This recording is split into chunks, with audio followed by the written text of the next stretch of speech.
Cardiac arrest ಮತ್ತು heart attack ತುಂಬ ಜನ ಇದೆರಡು ಒಂದೇ ಅಂತ ತಿಳ್ಕೊಂಡಿರ್ತಾರೆ.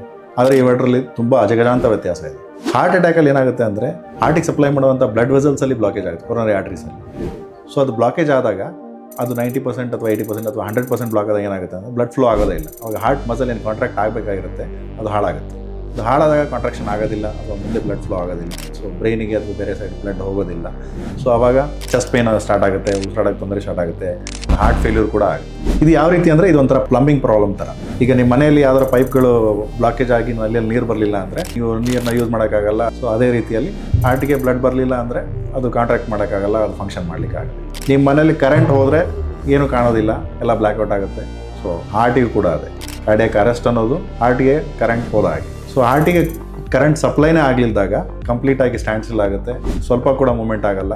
ಸೊ ಹಾಗಾಗಿ ಕಾರ್ಡಿಯಾಕ್ ಅರೆಸ್ಟ್ ಆದವರು ಉಳಿಯುವಂಥ ಚಾನ್ಸಸ್ ತುಂಬ ಕಡಿಮೆ ಇರುತ್ತೆ. ಸೊ ಇದ್ರ ಬಗ್ಗೆ ನಿಮ್ಗೆ ಏನಾದ್ರು ಡೌಟ್ಸ್ ಇದ್ದರೆ ಕಮೆಂಟ್ ಬಾಕ್ಸಲ್ಲಿ ಕಮೆಂಟ್ ಮಾಡಿ.